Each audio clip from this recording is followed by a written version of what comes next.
Olá, Clube da Insônia! Nem todo monstro se esconde debaixo da cama, às vezes ele dorme nela. Olhar doce e risadinha inocente, mas não se engane. Algumas crianças do terror escondem algo muito mais sombrio e não brincam em serviço. Já deixo aqui o alerta de spoilers. Hoje eu vou te mostrar as 7 crianças mais sinistras do terror e do suspense. Eu sou a Nina e esse é o canal Torvo.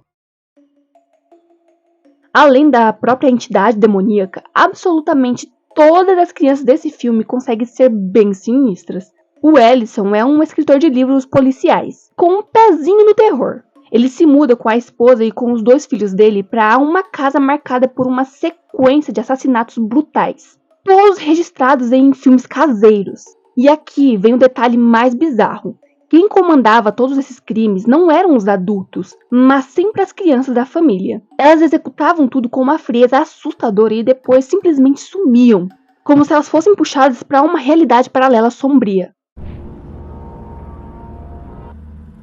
No meio disso tudo tem o filho da família principal, que é o Trevor, que por si só já dá arrepios. O garoto sofre com crises de pânico noturno, que resultam em uns jumpscares bem eficientes. Principalmente se você for o tipo que se assusta fácil. E como é ele que tem os surtos, a impressão que a gente tem no início é que o Trevor seria a criança demoníaca da vez. Mas aí vem o plot twist. O pobre do menino não precisava de um padre com água benta, só de um bom médico mesmo. Quem merecia um exorcismo de primeira linha era, na verdade, a irmãzinha mais nova.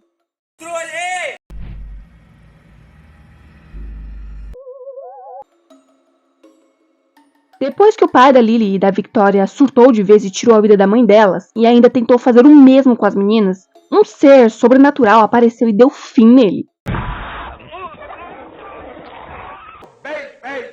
Aí já começou a bizarrice. As 2 irmãs simplesmente sumiram e ficaram anos escondidas numa cabana no meio do nada, isoladas de tudo e de todos. Quando finalmente elas foram encontradas, minha gente, a cena é de arrepiar. O visual das meninas é assustador. Totalmente sujas, com o cabelo desgrenhado, andando feito bichos selvagens e sem conseguir se comunicar direito. E o pior é que isso não mudou muito mesmo depois que elas foram resgatadas. A mais nova, que é a Lily, continuava com aquele jeito bizarro. E olha, essa criança dá medo de verdade.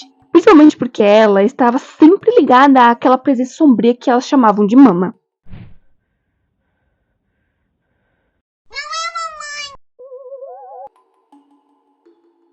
Todos os filmes dessa franquia giram em torno das irmãs Kate e Christy.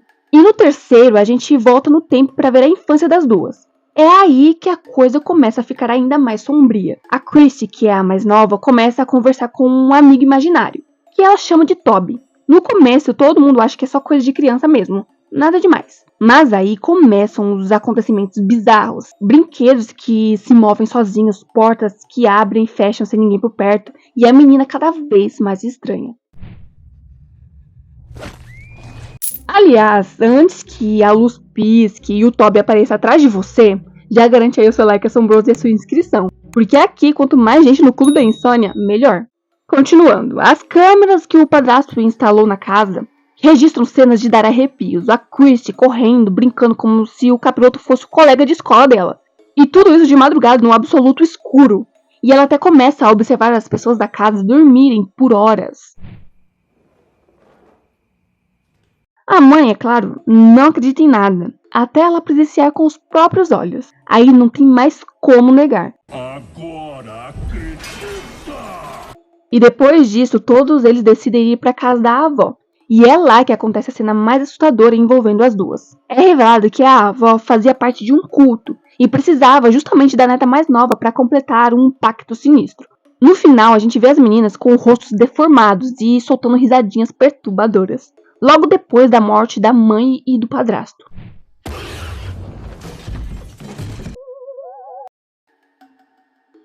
Depois que uma família se muda para uma casa nova, o filho mais velho, Dalton, acaba caindo de uma escada quebrada no sótão. Ele se machuca, mas nada que pareça grave. Só que no dia seguinte, o menino simplesmente não acorda. Ele entra em coma sem nenhuma explicação. 3 meses depois, ele volta para casa para receber cuidados. E é aí que o clima começa a ficar pesado. Desde o momento que o garoto apaga, já dá pra sentir que tem algo paranormal rolando. E a gente só fica esperando a hora em que ele vai levantar da cama e começar a tocar o terror. Logo surgem sinais estranhos. Vozes bizarras começam a ser captadas pela babá eletrônica. O irmão do meio começa a falar que morre de medo do Dalton porque mesmo em coma ele vaga pela casa durante a noite.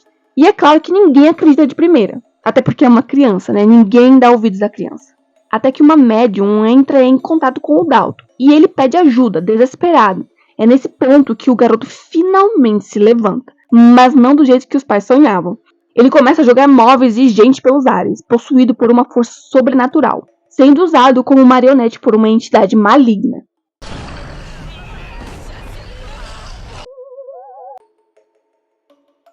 O Toshio e a mãe dele tiveram um fim muito triste. O pai, depois de descobrir no diário da esposa que ele estava sendo traído, surta de vez e tira a vida dela, do próprio filho, até do gatinho da família e no final, também a dele mesmo. É daí que nasce a maldição que o filme mostra. Os japoneses acreditam que quando alguém morre tomado por ódio e raiva, a alma não descansa. Ela vira um espírito vingativo e qualquer pessoa que cruza esse caminho acaba pagando com a própria vida. E Toshio é praticamente a personificação disso. Sempre aparece com aquela carinha pálida, os olhos enormes. E tem um detalhe que marcou muita gente. Aquele barulho que ele faz com a boca, imitando um gato, segundos antes de atacar as suas vítimas. Se você escutar esse som no escuro, pode ter certeza que já é tarde demais.